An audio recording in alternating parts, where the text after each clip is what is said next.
Assalamualaikum warahmatullahi wabarakatuh. Alhamdulillahirabbil alamin wassalatu wassalamu ala asyrafil mursalin sayyidina Muhammadin wa ala alihi wa sahbihi ajma'in. Subhanaka la ilma lana illa ma 'allamtana innaka antal alimul hakim. Amma ba'du. Fasal selanjutnya ialah membahas tentang hal-hal yang mewajibkan seorang untuk mandi besar, atau dalam bahasa Jawa atus, bahasa Madura atau faslun, yaitu pemisah. Mujibatul wusli, adapun hal-hal yang mewajibkan seseorang untuk mandi besar, sitatun, yaitu ada 6. 6 hal yang mewajibkan seseorang untuk mandi besar. Ilajul hasyafati fil farji. Yang pertama adalah jima, ya, dalam atau bersetubuh dengan istri. Atau kalau maknanya begini, ilajul hasyafati, yaitu memasukkan hasyafah fil farji, di dalam farji, atau dalam bahasa lain bersetubuh dengan istri, maka itu mewajibkan mandi besar, baik dari yang cewek atau yang cowok. Yang kedua adalah wa khurujul maniyyi, dan keluar mani, wal haidu, dan haid. Ya, setelah mampat darahnya nggak keluar lagi, maka dia wajib mandi besar.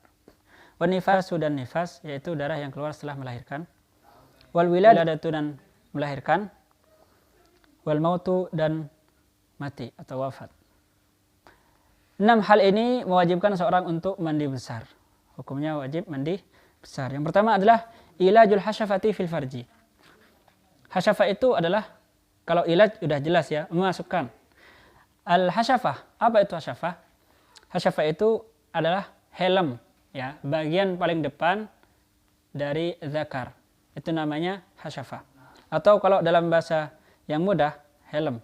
Karena setiap zakar itu punya helm, baik disunat atau enggak. Nah, kalau helmnya itu sudah masuk semua ke dalam farji, ya, meskipun sisa dari helm itu tidak masuk, maka dia sudah wajib mandi besar. Kemudian wa khurujul maniyyi, keluar mani. Keluar mani ini mutlak, ya, entah karena dia itu bermimpi atau dia itu dipaksain misalnya dengan cara yang tidak benar. Yang penting keluar mani, maka dia sudah wajib mandi besar. Kemudian wal haidu, dan haid. Ketika dia sudah nakok, ya, sudah mampet darahnya, sudah 15 hari, maka dia sudah wajib mandi besar. Wan nifasu, kemudian nifas, yaitu darah yang keluar setelah melahirkan.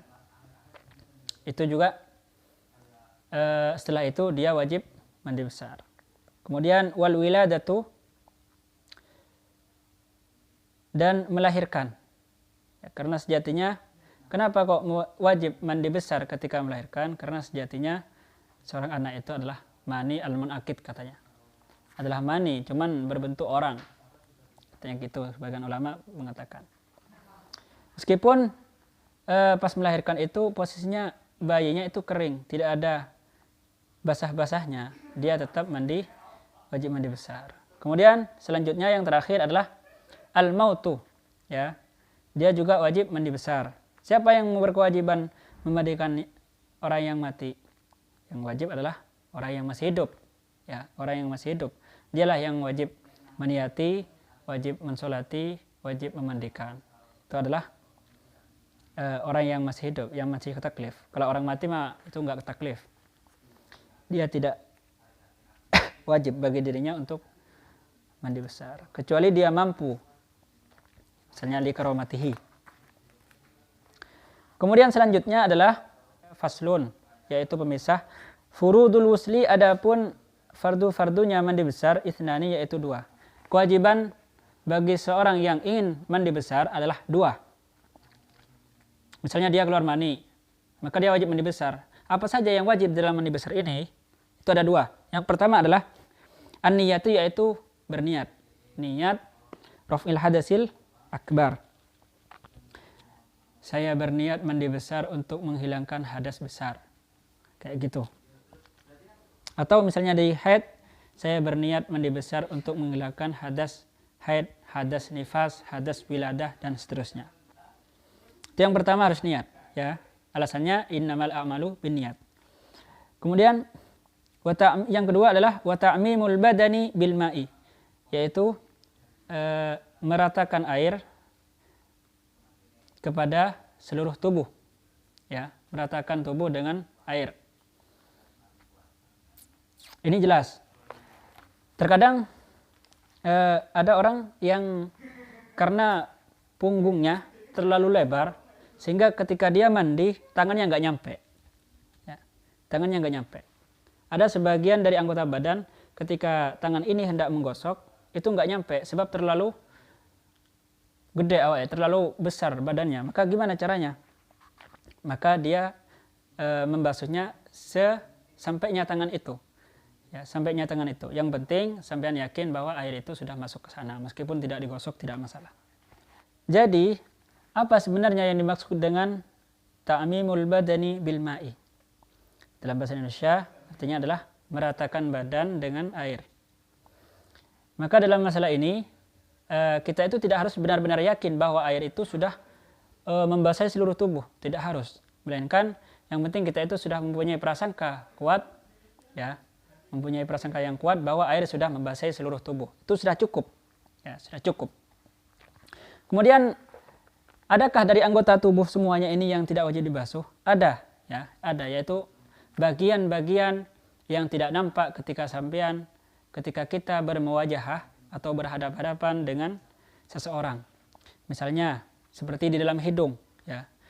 Dalam hidung ini yang wajib dibasuh adalah yang ketika saya posisinya stabil seperti ini, maka yang tampak itulah yang wajib dibasuh. Begitu juga kuping. Yang wajib dibasuh adalah yang nampak saja.